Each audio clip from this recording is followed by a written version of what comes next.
Do you like pulp? Do you like insanely violent revenge fantasies? Do you like books that are really short stories? Well, have I got the book for you?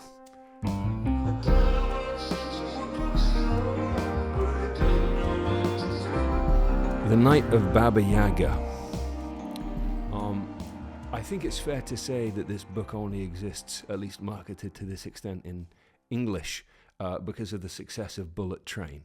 It has very much that similar vibe, a book that already feels like it should be a film. It's about a woman who's kidnapped because she's so good at fighting to be the bodyguard for a Yakuza boss's daughter. This is the kind of book that you see very prominently when you go in the bookstore.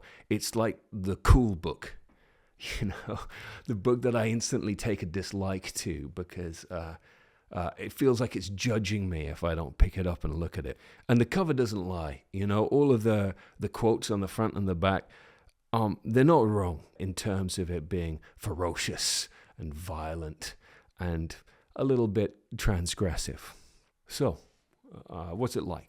1, it's well written. The white sedan, reeking of blood and cigarettes, shot west into the setting sun. This cat can tell a story, and she does so very succinctly and with an excellent eye to detail. The writing or the translation isn't completely consistent, and there's a little bit of muddle when it comes to the violence in particular. Descriptions of fights that kind of turn into body parts and unconvincing half descriptions of how one person kicks 17 people's ass, but that's not unusual. As it goes, I would say this is better written than half of the what you might call literary pulp that you might pick up. 2, this is not a novel. For shame, Faber. This is barely a short story, honestly. Look at this bullshit. Every chapter has the character who you're about to follow, a blank page, and then a single paragraph. The spacing is about, I've never seen spacing like it. You can read this in a single lunch break.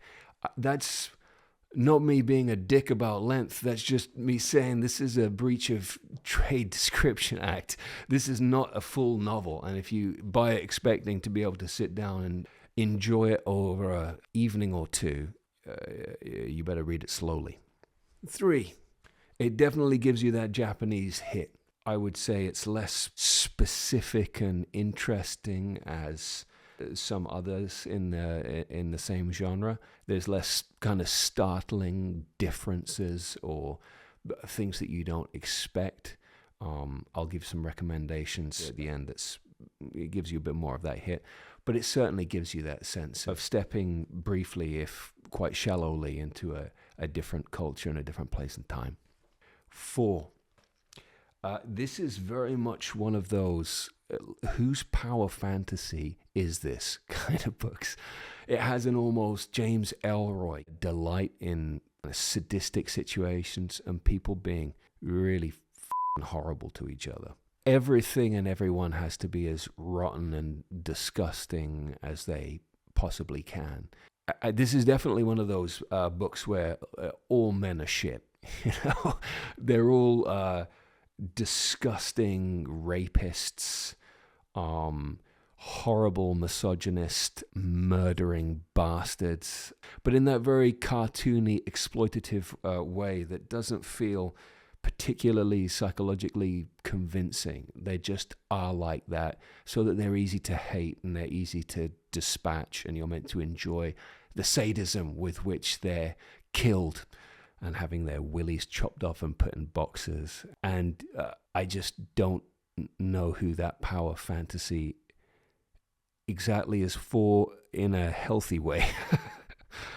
5, the story builds towards a twist, a structural twist that just didn't work for me. A story like this is always building towards a couple of things that you hope you don't quite expect, because obviously with a revenge story like this one, you're pretty sure that a lot of bad people are going to die toward the end.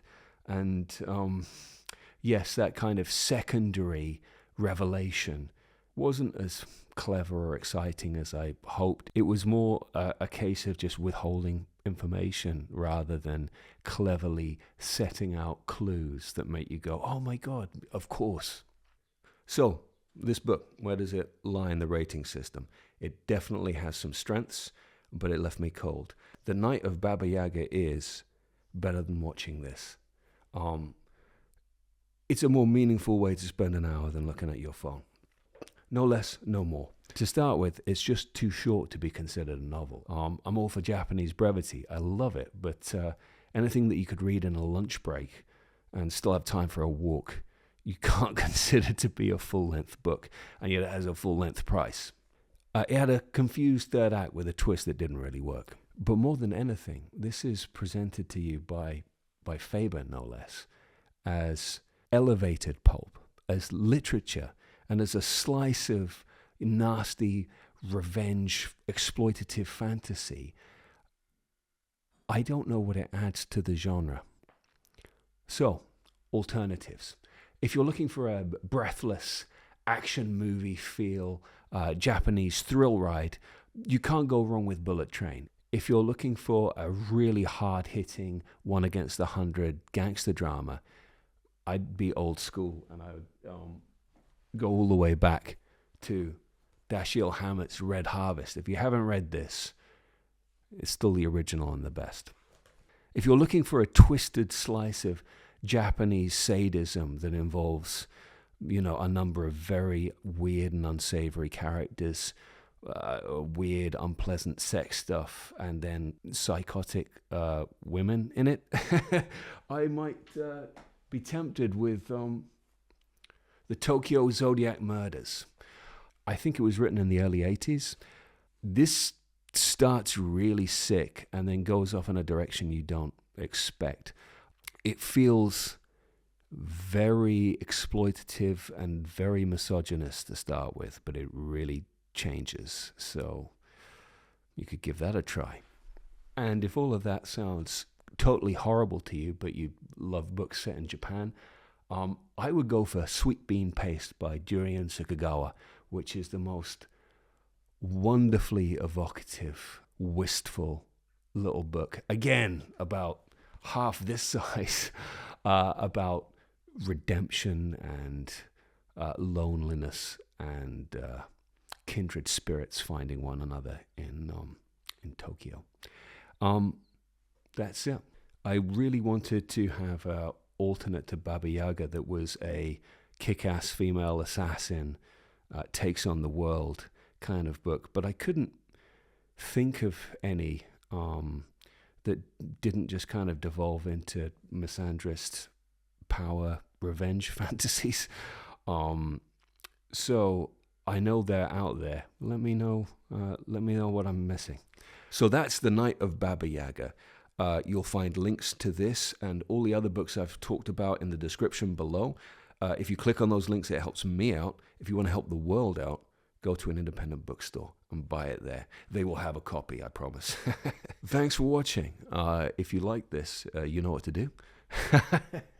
And if you really liked it, consider signing up to the Substack. Nearly always after I finish a video, I think of 10 things I should have said. That goes into the newsletter, which you get every time a new video comes out. I'll see you next Monday.